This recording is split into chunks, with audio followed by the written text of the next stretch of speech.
esse módulo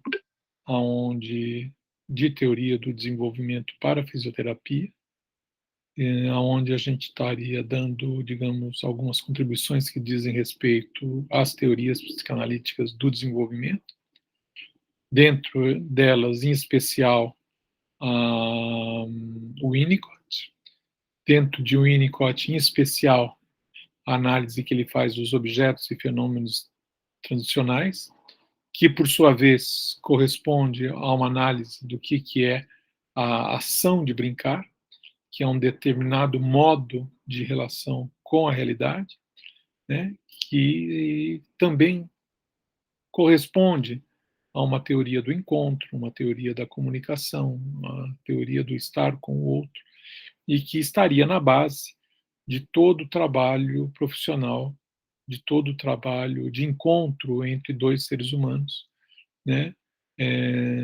Seja amoroso, seja profissional, seja fraterno, seja familiar, quando ele funciona bem. Muito bem. Feito este percurso, né? Agora, na aula de hoje, a gente vai especificamente para a questão do trabalho do fisioterapeuta e de que maneira esse tipo de perspectiva de entendimento sobre o desenvolvimento e sobre a natureza humana pode auxiliar no trabalho dos fisioterapeutas.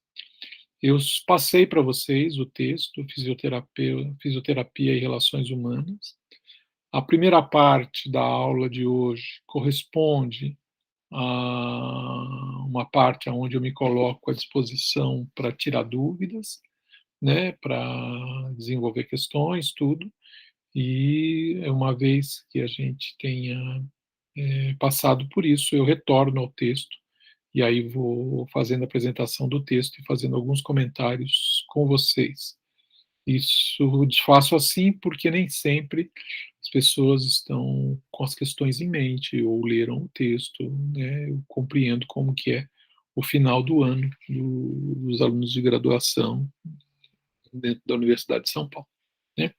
Então, a primeira coisa que eu quero perguntar é se há perguntas para que eu desenvolva ou se passamos ao texto.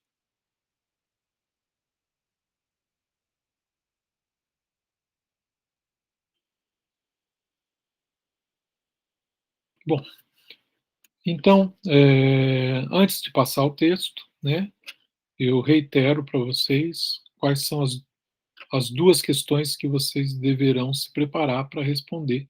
Na semana que vem temos a revisão, que é a aula de encerramento deste curso com a aula de revisão.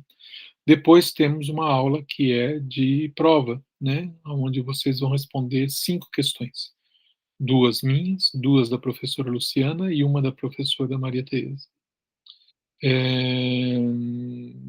Então, na aula de hoje, eu vou retomar aqui, deixa eu ver.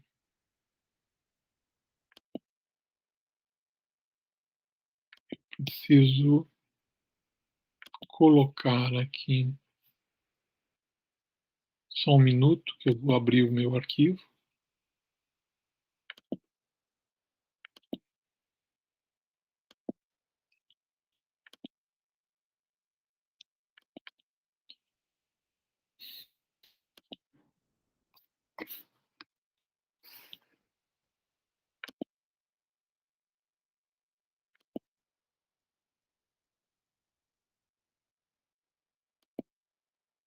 Isso.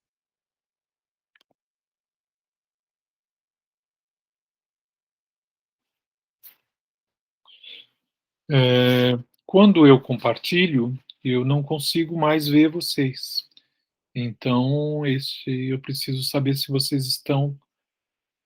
Então, alguém precisa abrir o microfone e dizer se estamos compartilhando a tela, se vocês estão vendo e se eu posso continuar. Estamos vendo sim, professor. Tudo certo. Né? Perfeito. Muito bem. Então, vamos lá. Esse texto, Fisioterapia em Relações Humanas, é uma conferência dada para profissionais de fisioterapia. O Winnicott, sendo um psicanalista, sendo também um pediatra, fazia muitas conferências que eram para pessoas que não eram da psicanálise, não eram psicólogos, né, tentando abordar temas e questões que podiam ajudar os profissionais no contato com o cuidado, né, com o ser humano, né. É, muito bem. Eu vou, num certo sentido, lendo o texto e fazendo comentários com vocês, né. Se estivéssemos em sala de aula, seria, eu pediria para que vocês pudessem ler e aí eu comentar, mas como estamos nesse sistema, e principalmente porque eu não consigo vê-los aqui quando eu estou dando aula, né, isso causa uma certa perturbação nos dispositivos didáticos. Mas vamos fazendo dessa maneira e a gente vai acompanhando o conteúdo dentro do possível. Qualquer dúvida, qualquer intervenção que vocês queiram fazer, como eu não estou vendo o chat, vocês abram o microfone e me interrompam, e perguntem para que eu possa seguir ou responder as questões de vocês. Bom, estamos falando do corpo, estamos falando claramente daquilo que acontece ao corpo. E dentre das coisas que acontecem ao corpo, temos um imenso campo daquele tipo daquilo que nós poderíamos dizer que é o que acontece com o corpo quando associado aos sentimentos, às emoções, e às vezes fazemos a relação disso, que é o soma agindo sobre o psiquismo, ou o psiquismo agindo sobre o soma, que é a ideia de psicossomática, né? Então, e aí às vezes até nos referimos a transtornos psicossomáticos, né? Então o Winnicott começa dizendo: a expressão transtorno psicossomático é de uso comum. O público entende bastante bem o tipo de doença que as pessoas estão comumente sujeitas e que não é simplesmente um transtorno corporal, tal como a escarlatina ou a apendicite, mas que esse transtorno está em parte ou no todo relacionado à vida emocional do indivíduo. É geralmente aceito que a vida é difícil e que essas dificuldades podem manifestar-se, às vezes, em uma distorção da maneira pela qual a mente funciona e outras vezes em uma distorção da maneira pela qual o corpo funciona. Na verdade, o que está sendo colocado aí é que a existência é psicossomática, né? E o soma e a psique estão em intensa relação, às vezes um determinando o outro, às vezes os acontecimentos que acontecem num também acontecem no outro. Por exemplo, estar apaixonado, de corpo e alma, estar resfriado, de corpo e alma, né? Ou dentro dessa outra perspectiva, por exemplo, uma grande tristeza ou uma grande dor emocional que causa uma úlcera ou algum problema somático mais grave, né? Então, ademais, o transtorno psicossomático se funde com o problema universal da interação sadia entre o psique e o soma, ou seja, entre a personalidade do indivíduo e o corpo em que a pessoa vive, né? O que está sendo afirmado, o que está sendo dizendo é que vocês, quando vão tratar do corpo em fisioterapia, vocês estão tratando de corpo de uma pessoa, né? E vocês sempre encontrarão essa integração psicossomática, a pessoa e o seu corpo, que na verdade não são duas coisas, são a mesma coisa, né? E vocês encontram esta unidade, né? Ainda que você possa agir mais tecnicamente sobre o corpo, se você for um fisioterapeuta, um ortopedista, um cirurgião, seja se você for um psicólogo, um psicoterapeuta, um psicanalista, né?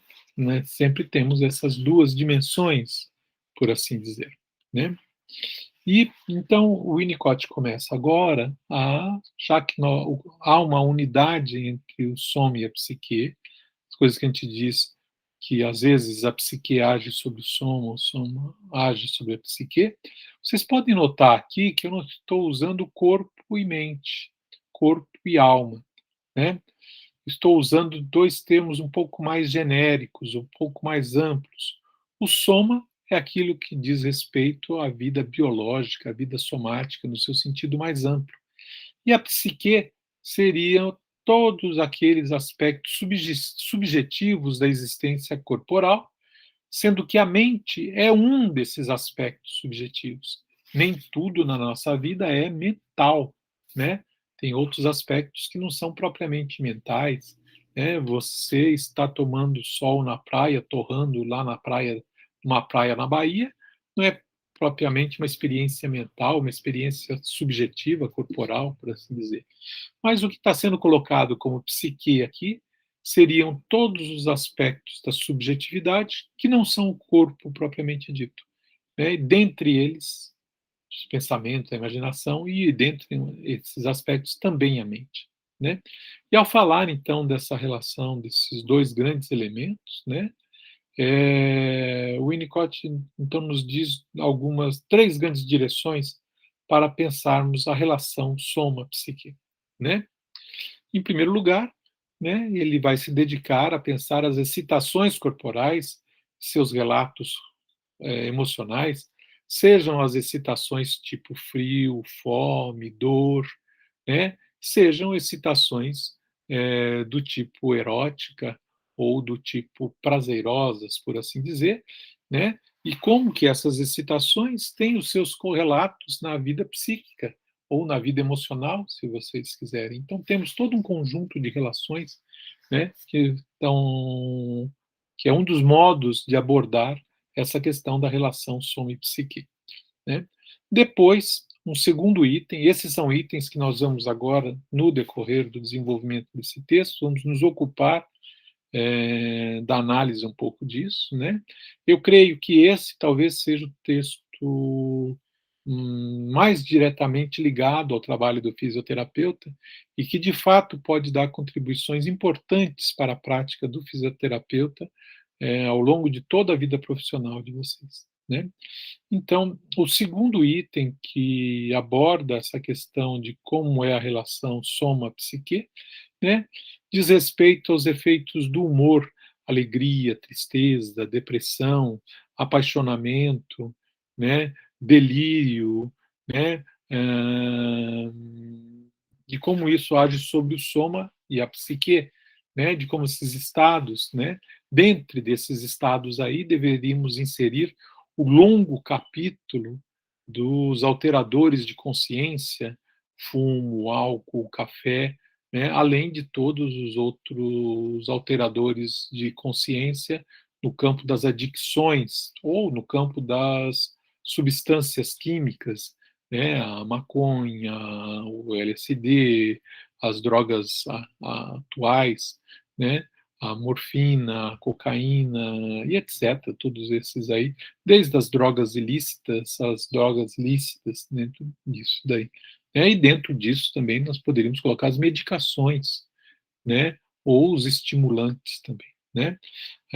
E depois, um terceiro item, e aqui talvez seja o item que mais tem uma ligação mais direta com a prática do fisioterapeuta, é que dependendo da personalidade, se o sujeito é neurótico, se o sujeito é psicótico, se o sujeito é paranoico, né, se o sujeito é histérico, se o sujeito é obsessivo, de como que esses aspectos da psicopatologia alteram a relação ou constituem o próprio modo de ser do indivíduo psíquico, né?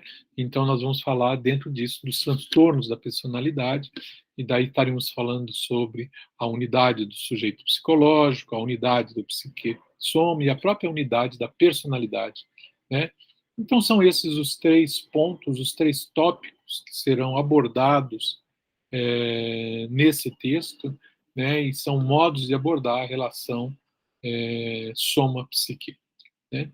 Muito bem, então vamos à primeira questão, que diz respeito às excitações corporais e seus relatos emocionais. Parte do que eu estou fazendo é uma leitura de texto, né? Então leio junto com vocês, uma leitura crítica, uma leitura comentada, né? Então vocês vão ver que esse texto também é um texto bem didático, que leva vocês pela mão, né, para poder entender essas coisas. Não é um texto que exige de vocês formulações conceituais ou conceitos de outras áreas, né? Tem uma coisinha ou outra, mas que não é necessária, por assim dizer, para o entendimento, pelo menos o entendimento básico desse texto, né?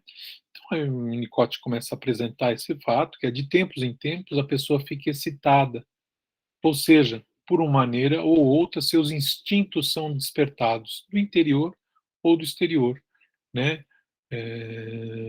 Sonhos, pensamentos, ideias, é, ou alguma coisa de fora. Encontrei alguém bonito, encontrei alguém que amo, né? Tomei um café, coisas do gênero, né?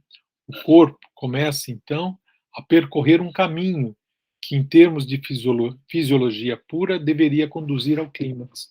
O que ele está dizendo é que, uma vez iniciado esse processo, digamos, de excitação, seja vindo de dentro, seja vindo de fora, os instintos ou as excitações são despertadas, isso causa uma tensão dentro do indivíduo. E essa tensão, né, começa a exigir que ela seja atendida, né?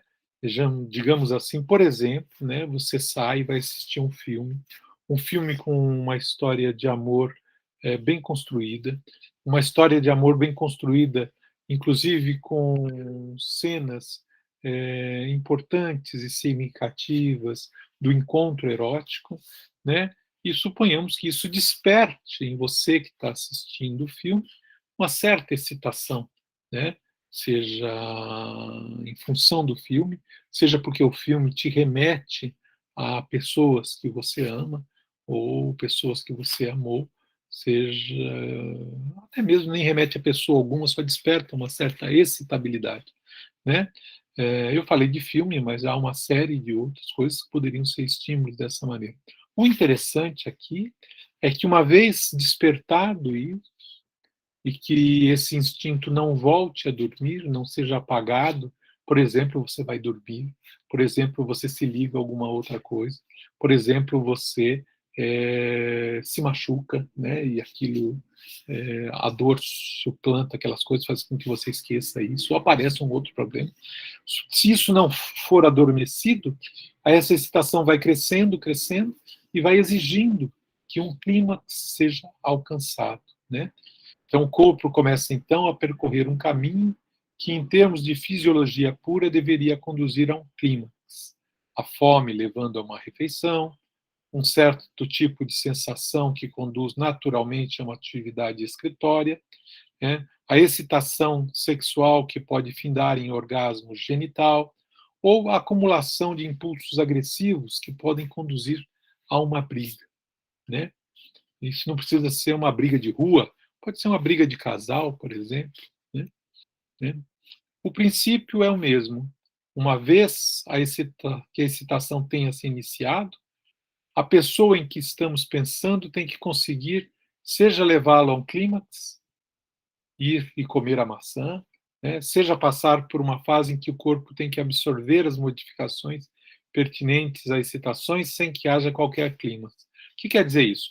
Ou você vai se dirigir à solução desse clímax, matar a fome, né? Eliminar o desejo sexual pelo o erótico, pelo encontro erótico, né?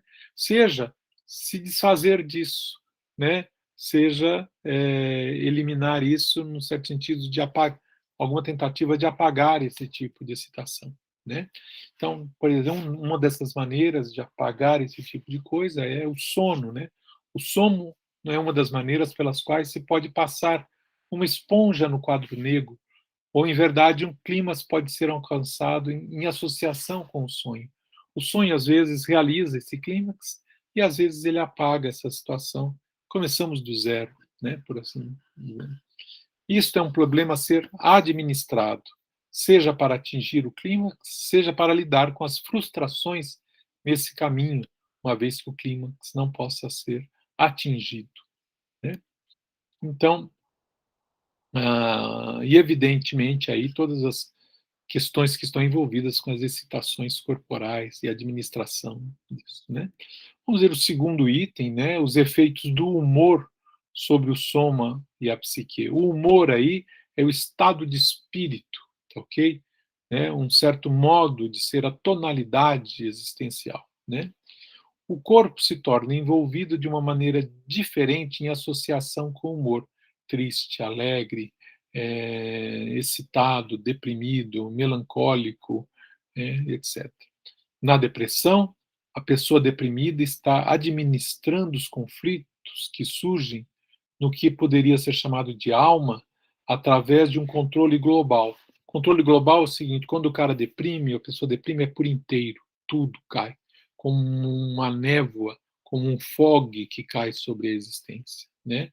Então, não é sobre a pessoa não fica deprimida só em relação a um ponto da sua existência, ela fica deprimida em geral, né? E isso tem uma tonalidade de queda, inclusive corporal, né? Inclusive o pesar que se sente no corpo quando se está deprimido, né? Isto desce automaticamente com uma nuvem, né? A organização da realidade interna, que fornece o sentimento de depressão, acontece de modo inconsciente.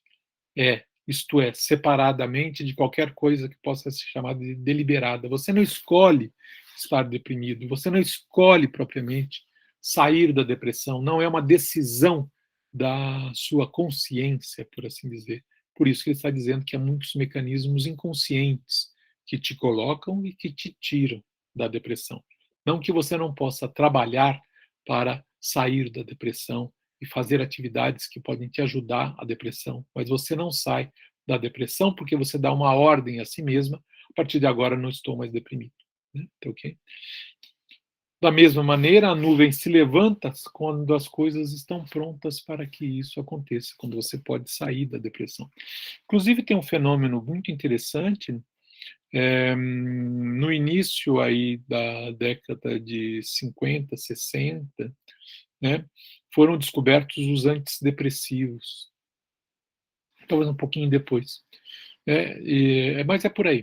O que acontece é o seguinte: a depressão, ela faz com que tudo diminua, né? É como se se fogue, assim, tudo. Né? Ou seja, a pessoa está triste por inteiro. Os antidepressivos devolvem à pessoa uma certa capacidade de ação motora, mas não eliminam o sofrimento, pelo menos esses antidepressivos da primeira geração. Aí o que acontecia? O cara continuava sofrendo, tomava o antidepressivo, a sua capacidade de agir aumentava, o cara se matava. Né? Esse foi um dos problemas dos antidepressivos no início do seu uso. Hoje em dia, né, nós temos antidepressivos melhores, porque também agem num certo tipo de anestesia do sofrimento sofrido. Né? Então, este controle global pode afetar o corpo e, em alguns tipos de depressão, toda a fisiologia do corpo encontra-se em maré baixa. Os tecidos se acham menos vivos e um pouco mais próximos de estarem mortos, né? Esse é um outro. Vamos associar isso agora com, né, os transtornos psicossomáticos. Né? Temos, então, aqui um grupo de transtornos psicossomáticos que não reagem muito às coisas que fazemos fazer com o corpo. Por quê? Porque a origem é o estado de humor, é a depressão. Não adianta estimular o corpo, sendo que a causa é o humor da pessoa, os afetos, os sentimentos, né? O principal nessa direção é que a pessoa seja auxiliada a atravessar o humor depressivo, né? E não seja retirada a forceps daquilo por algum estímulo corporal. Né? Durante o conflito entre o que poderia ser chamado de bom e mal, que está acontecendo internamente, né, pode ser dramatizado em termos corporais, de maneira que há muitas queixas de dor e desconforto durante a depressão. E se alguma enfermidade física real existir, isso pode ser explorado. Então, o que eu estou dizendo é que há essa comunhão, né? Se a pessoa está triste, tem muitas dores, às vezes uma doença, inclusive, ajuda a dar sentido às dores que ela sente, as dores do mundo subjetivo, as dores do mundo afetivo, né? E às vezes nós temos esse tipo de composição. Aqui temos, obviamente, uma dificuldade para os médicos, por ser, no caso desses pacientes, o médico é chamado para tratar de uma dor, né, de uma dor física, quando na verdade a dor é psíquica, né? Mas essas coisas se misturam, e ao se misturarem, né, às vezes nós encontramos problemas de ação. Como o médico age sobre o corpo e não elimina a dor psíquica, ou como o psicólogo ou os agentes psi agem sobre os aspectos da dor psíquica, do humor e da vida subjetiva, e a dor, eventualmente a dor física continua, né? Temos uma composição entre aí uma coisa e outra, uma composição a ser administrada, seja pelo médico, seja pelo fisioterapeuta, seja pelo psicólogo, né? Vocês, como fisioterapeuta, se depararão cotidianamente com a dor. E esta dor não é só do corpo, é uma dor emocional, subjetiva, ou tem seus aspectos subjetivos. E vocês serão necessariamente chamados, né, para lidar com não só a dor física, mas a dor subjetiva, né? É de se notar que uma condição deprimida tende a ter associada a si um tônus muscular débil, ou então uma tensão e uma rigidez compensadora. Então, quando vocês vão encontrar esses elementos no corpo de uma pessoa, é necessário que vocês saibam que vocês também estão lidando com isso que eu estou chamando de humor, com a tonalidade afetiva, subjetiva dessa pessoa. Agora, do outro lado, é sempre isso. O soma age sobre a psique age sobre o soma. Ou eles agem em conjunto, ou são a mesma coisa, e ora você olha para o corpo, e olha você olha para a psique.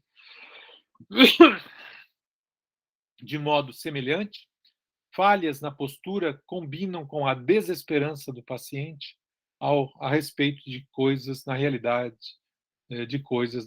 interna pessoal, né? Há uma comunhão entre uma coisa e outra. Ao fornecer tratamento, o fisioterapeuta está o tempo todo trabalhando, né, nas pessoas deprimidas, com uma certa morte interna do paciente, né, com esse rebaixamento, né? Então, vejam, eu vou dizer agora de uma maneira metafórica, quando vocês colocam a mão no corpo de uma pessoa deprimida, vocês estão colocando a mão na sua tristeza, e não só apenas no seu corpo, né? Isso tem uma carga afetiva muito importante e significativa para o trabalho de vocês, né? Eu, quando começo a falar isso, tudo começo a falar para vocês que estão se formando na fisioterapia, reconheço que aqui tem um material extremamente importante de ser considerado, né? Um material que constitui, que estará presente nas relações ou no modo de exercer a fisioterapia, seja lá em que campo, em que modo de exercer a fisioterapia vocês estejam, né? Muito bem. O professor, Sim, eu tenho uma dúvida. sim. Quando quando uma pessoa chega assim e ela tá com essas dores e tá nesse estado deprimido, é legal, tipo, falar, dar uma certa esperança para ela, assim, tipo, falar, olha, o tratamento ele vai melhorar, ou porque pode ser que não melhore, entendeu? Daí, Então, primeira coisa, você não vai agir no sentido de dar uma esperança falsa, tá ok? Então, uhum, o primeiro princípio é não ser falso. Então, não dizer para a pessoa, fique tranquila, isso vai passar, não há problema algum. Então, se você não deve prometer aquilo que você não pode cumprir, uhum, tá? Seja lá em que situação for. Seja para a resolução de um problema, por exemplo, numa articulação, né, num problema de tonicidade muscular ou de distrofia muscular, ou seja de postura, seja lá o que for, você não vai prometer aquilo que você não pode conseguir, ok? uhum, Por outro lado, você acredita, né, pela sua formação, pelo que você está fazendo, que o que você está fazendo pode melhorar o paciente e pode sim, melhorar as suas dores e o seu estado. Então você uhum, pode dizer a ele: eu não posso garantir, mas nós temos boas chances de termos uma melhora muito boa no que está acontecendo, né? Então você não mente, você afirma o seu conhecimento, né? Então você tem um conhecimento, digamos assim, da mecânica corporal, e agora, um pouco, você também vai se aprofundar no ter um conhecimento do que é a relação desta mecânica com os aspectos afetivos ou emocionais, e aí você pode dizer para essa pessoa: nós temos boas chances de resolver isso. Não é garantido, né? Mas se nós trabalharmos, se nós nos dedicarmos, né, as nossas chances são muito boas. E na literatura e pela minha experiência, eu já encontrei bons resultados. Entende? Então, com isso, você não precisa mentir, pode dizer a verdade e não precisa também. Aliás, você gera esperança no paciente e essa esperança contribui tanto para o desenvolvimento físico quanto para o desenvolvimento emocional. E também pro tratamento em si, né, professor? Se talvez a Sim. pessoa fica menos depressiva Bom, para fazer, suponha por que você exemplo, vai alguns num exercícios. fisioterapeuta e ele fala: isso aqui não tem jeito não, cara. Eu vou fazer isso aqui, mas não tem jeito. Como é que a pessoa vai lidar com o tratamento? Ela já Verdade. ela deprime. Agora, uma pessoa que você. Ó, lembre de Ronaldinho Fenômeno, o jogador de futebol, que teve aquela ruptura No joelho. no joelho, ok? O fisioterapeuta dele, acho que é Cobra, né? Nuno Cobra, alguma coisa assim. Vocês devem Não lembro. conhecer. Ele é um cara importante na fisioterapia. Ele teve uma lesão gravíssima e o cara acreditou, foi lá, fez. Ele não disse que ia resolver, ele disse: vamos trabalhar muito, nós temos chance, ok? Esse Uhum. otimismo, essa confiança do profissional, se você entender muito do que você faz, entender muito não só da mecânica corporal, mas da relação desta mecânica com os aspectos emocionais, se você for um cara que sabe das coisas, você transmite confiança. E um paciente que se trata com alguém que tem confiança, ele também se sente confiante, ele se sente mais otimista, né? Ele se coloca na sua mão e ele trabalha na direção do tratamento, né? Uhum. Por isso que você tem que saber muito, por isso que você tem que estudar muito, porque você tem que transmitir para os seus pacientes a confiança profissional de que você sabe o que está fazendo, que você tem domínio daquela situação. Não que você sabe tudo e que resolve tudo, né? Mas que você sabe o suficiente, né, para orientar e você sabe o que você está fazendo. É nessa direção.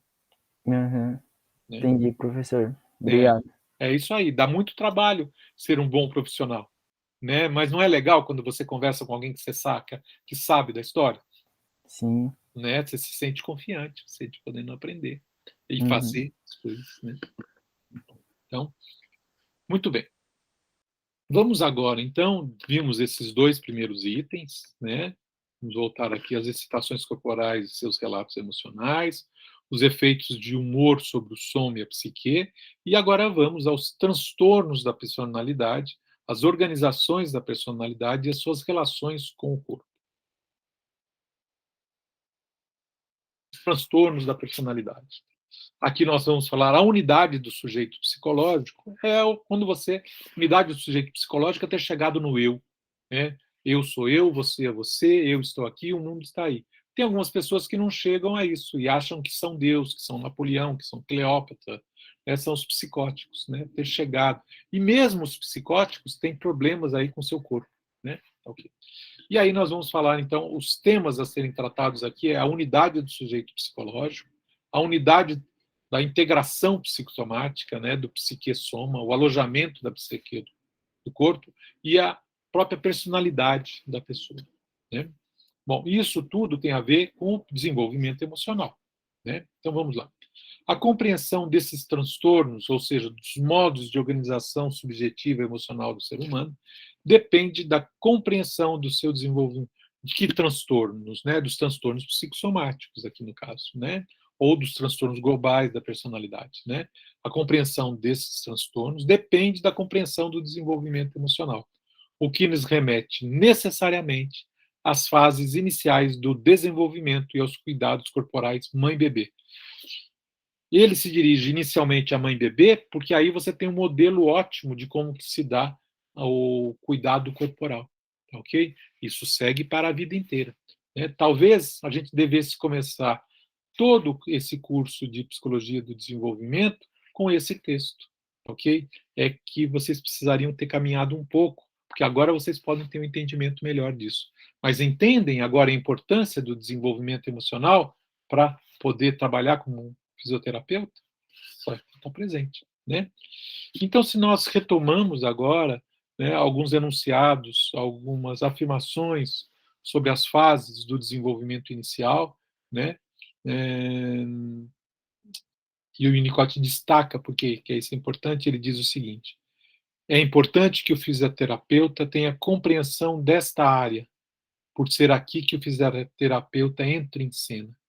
E o Winnicott até diria: seria fundamental a todo fisioterapeuta entender profundamente como é que uma mãe trata do seu bebê e do que é que o bebê precisa e do que essa mãe precisa fazer.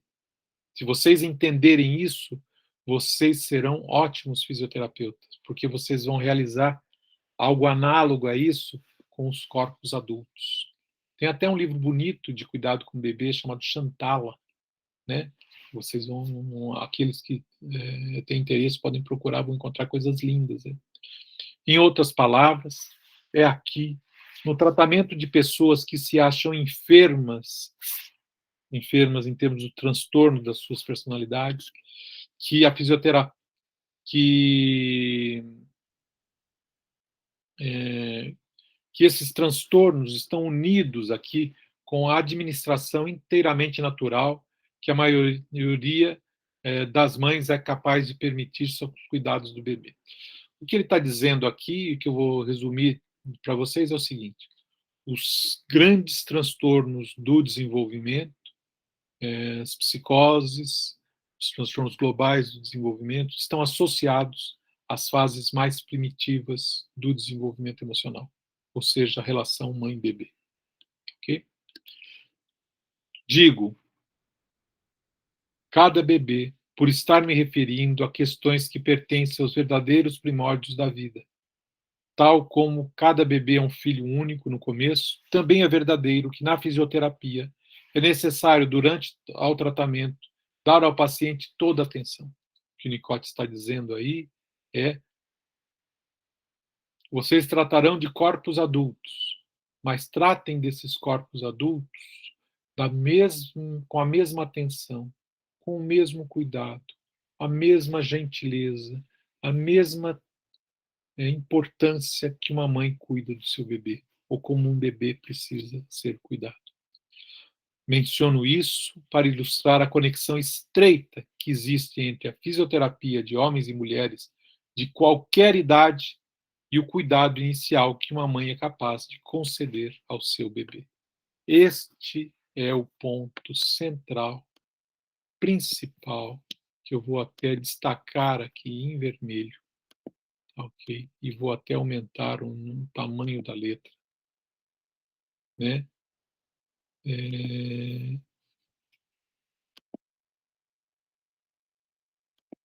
Para que vocês tenham isso em mente como uma coisa extremamente importante.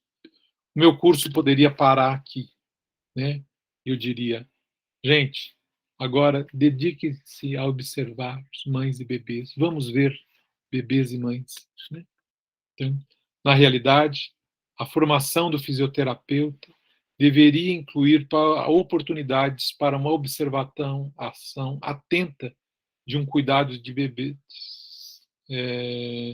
esse cuidado natural e não instruído que as mães fazem com os bebês, né? Então, este aqui, eu acho que são, de fato, os elementos centrais que poderiam ajudar vocês no trabalho do fisioterapeuta.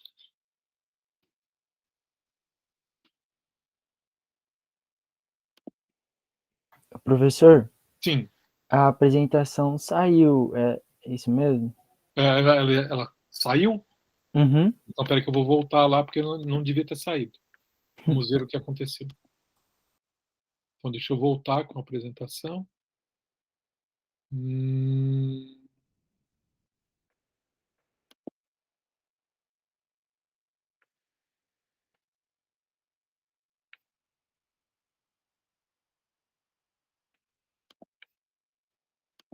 Não deveria ter saído. Agora ela deve entrar novamente.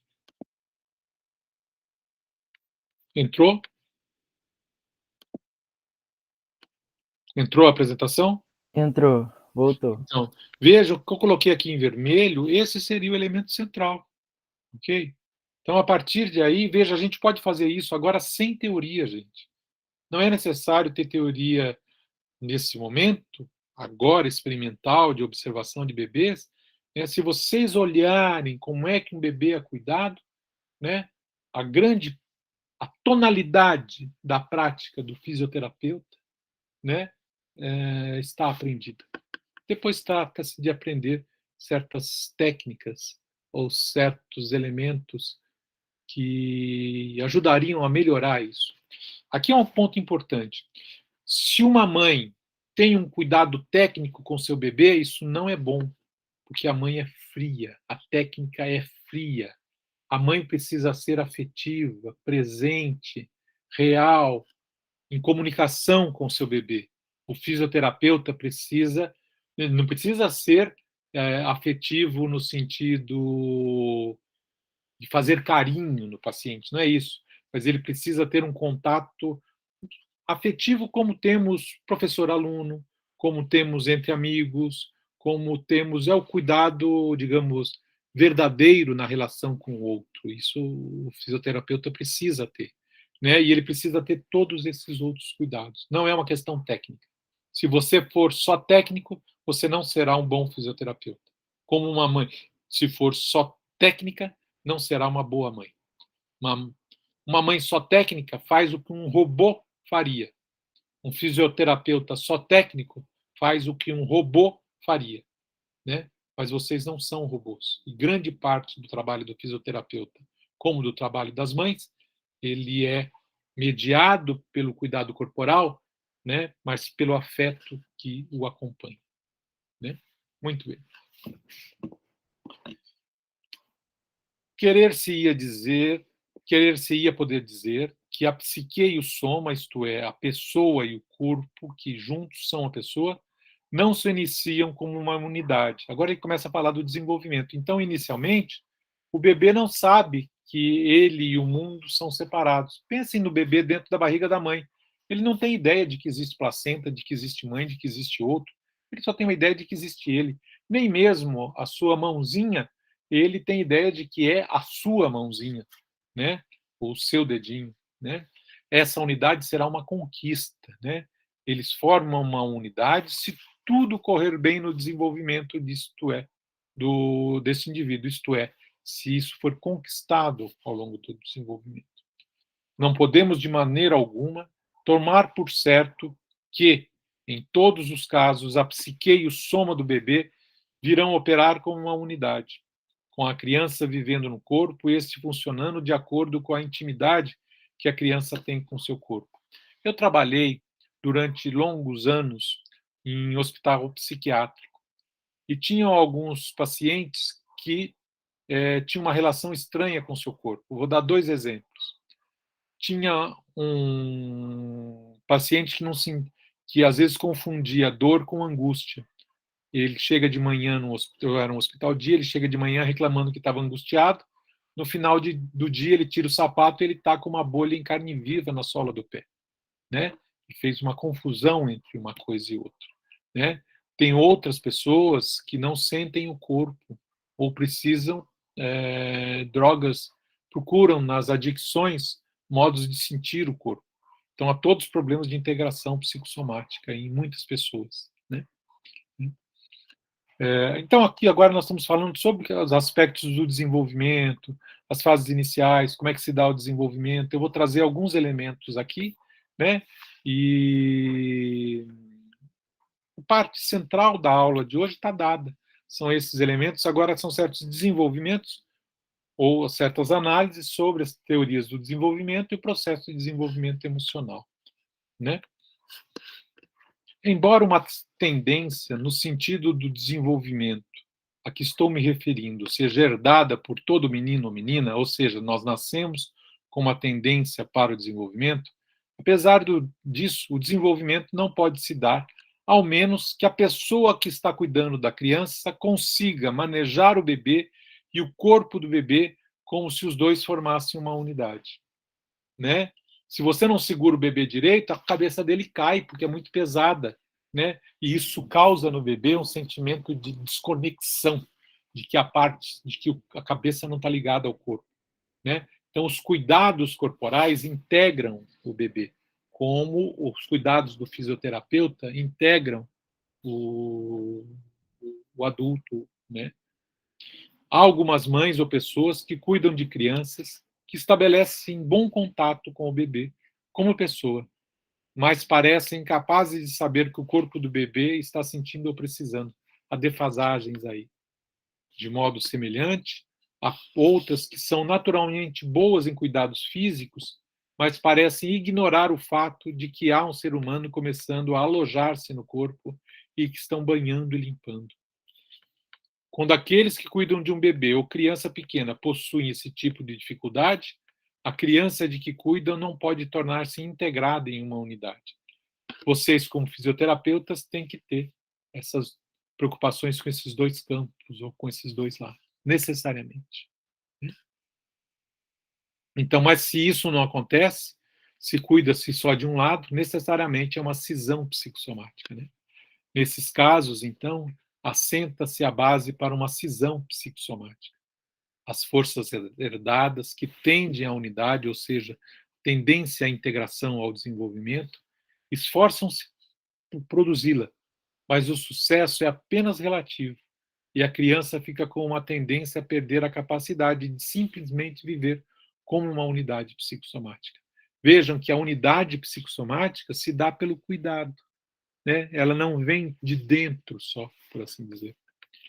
Essa é a razão pela qual o estudante de fisioterapia pode aprender tanto por assistir ao cuidado comum de bebês. E, naturalmente, existem também as lembranças do fisioterapeuta, dele mesmo como pessoa, né?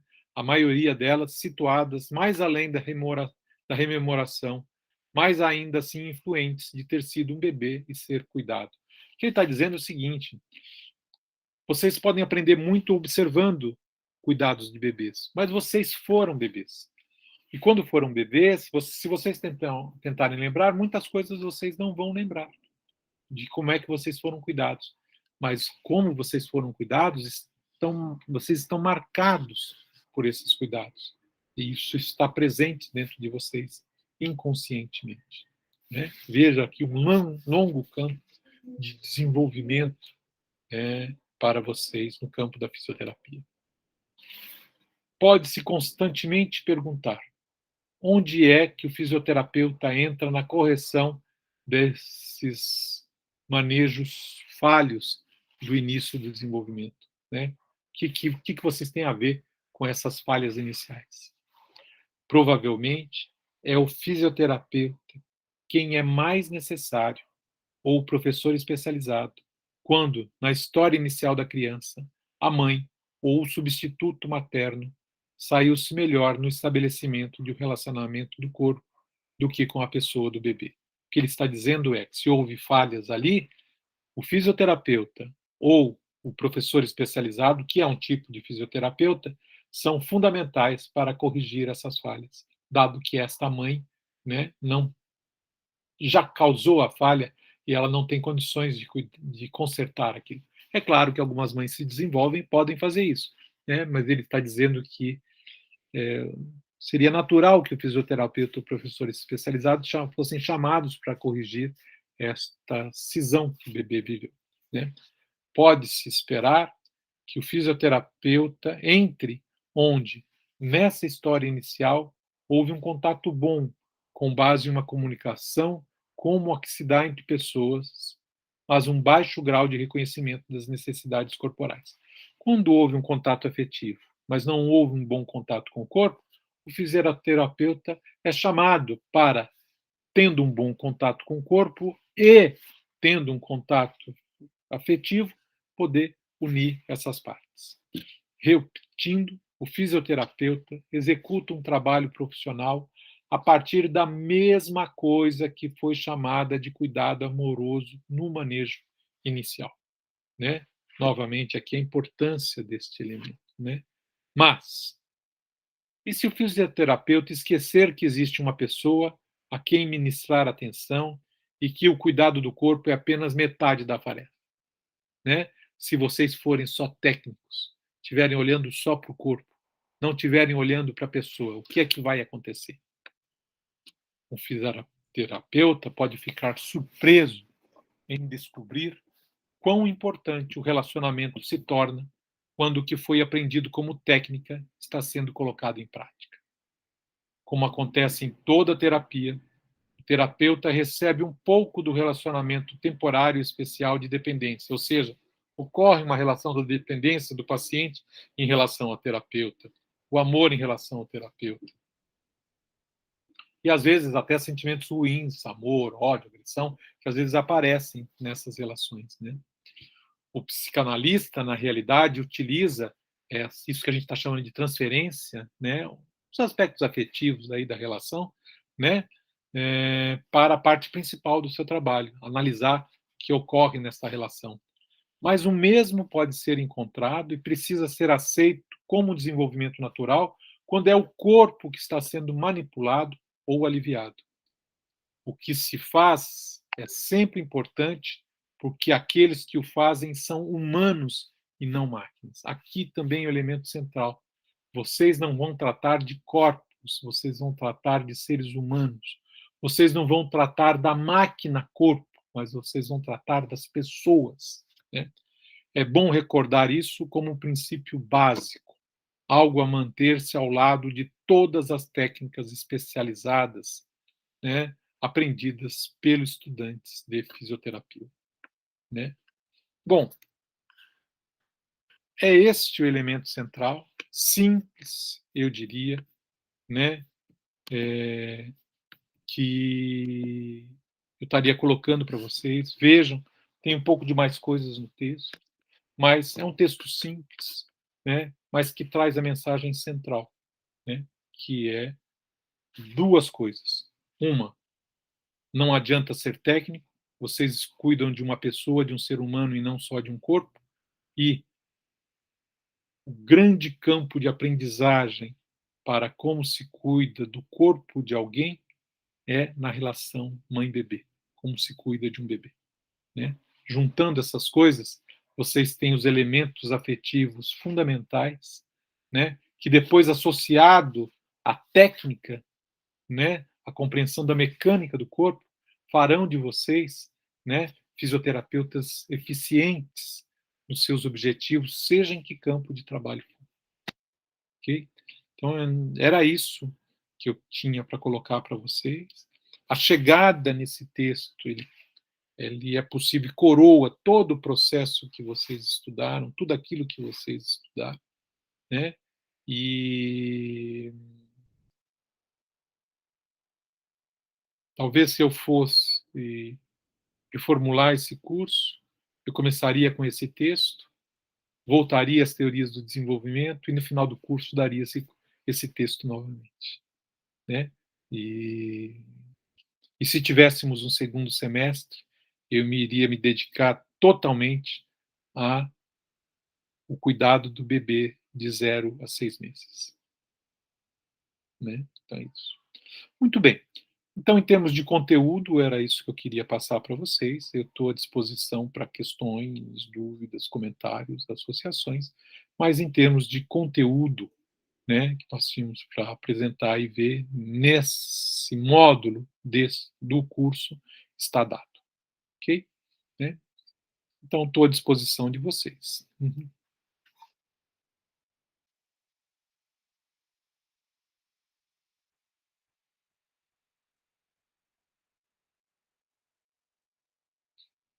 É, num certo sentido, como isso, então, a aula de hoje está dada, né? Se vocês quiserem ficar para conversar, eu estou aqui à disposição, né?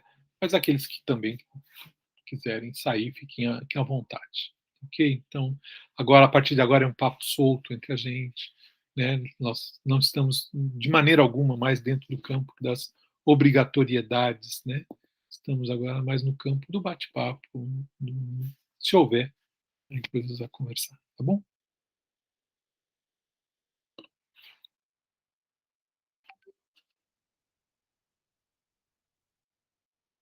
Ô, professor, Sim. tipo, nesse âmbito, assim, de entender o emocional da pessoa que vai influenciar no tratamento dela, o quanto que é importante entender da vida da pessoa, assim, tipo, o que ela faz, a família dela, o quanto ela se relaciona?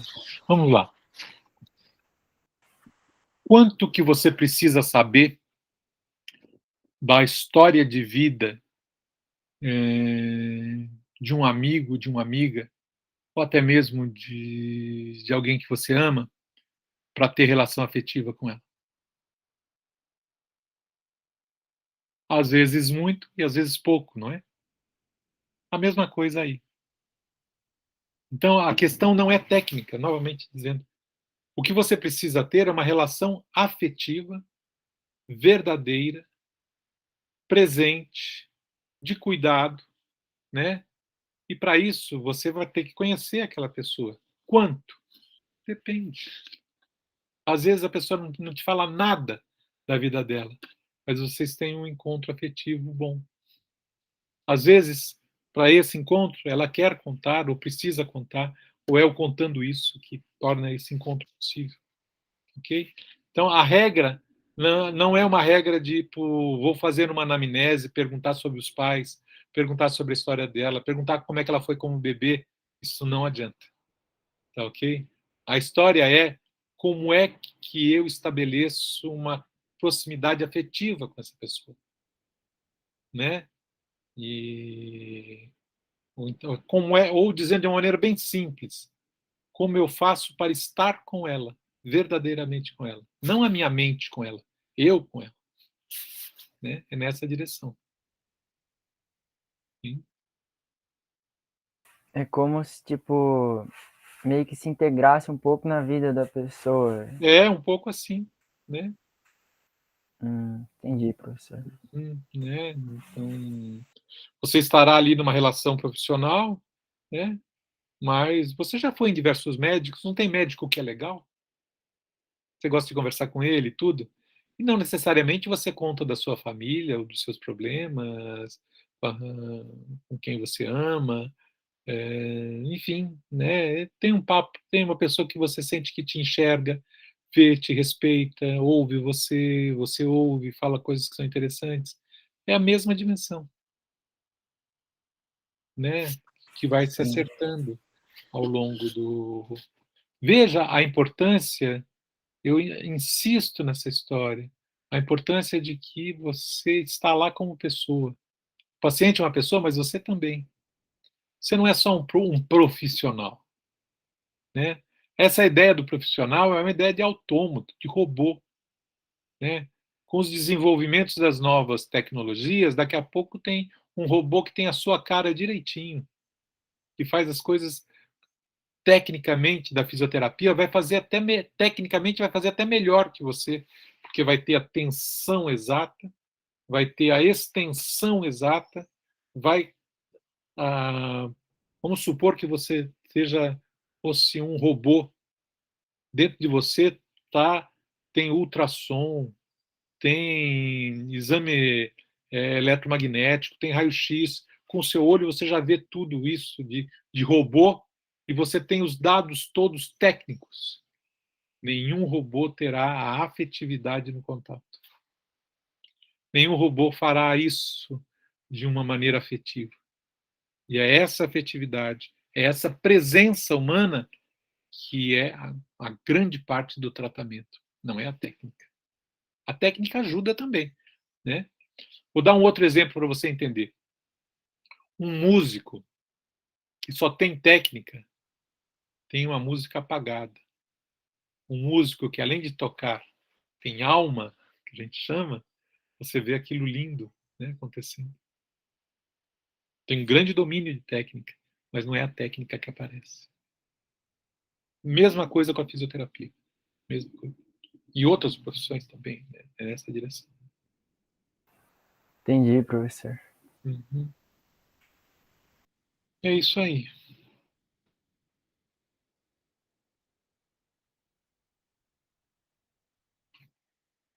Bruno, Oi. eu fiquei com uma dúvida na parte das excitações. No texto estava falando que o real e o imaginário faziam parte das excitações externas. Quais que seriam as internas, então? As internas, por exemplo, é muito comum, no caso dos homens, acordarem com uma certa excitação genital. Por causa de bexiga, por causa do xixi, por causa de uma série de coisas de pressão, assim que se confunde. Né? Então, são certas transformações corporais internas que causam excitação. A fome é uma excitação desse tipo. Né? E, às vezes, tem coisas que você não consegue muito identificar de uma certa... Estou falando das excitações mais eróticas, assim, mas não só as eróticas. Né? Então, você come alguma coisa que te faz mal, tá meio intoxicada, aquilo também é um tipo de excitação, um tipo de desarranjo, um tipo de afetação interna, ok? Né? Essas vêm de dentro, ok? E outras que são associadas ao próprio sonho. Você sonha com alguma coisa, sonha com a vontade de comer aquele hambúrguer que eu queria ter comido ontem, ok? Né? E você acorda, digamos assim, os seus instintos são despertados nessa direção, né? Dos movimentos internos, sejam movimentos corporais, sejam movimentos imaginativos. Entendi, Bruno. Obrigada. Uhum.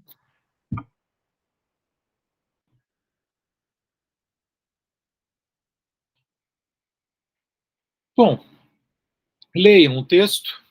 Se tiverem mais dúvidas, na aula que vem, na presença de Luciana e de Maria Tereza, tiramos outras dúvidas, tá bom?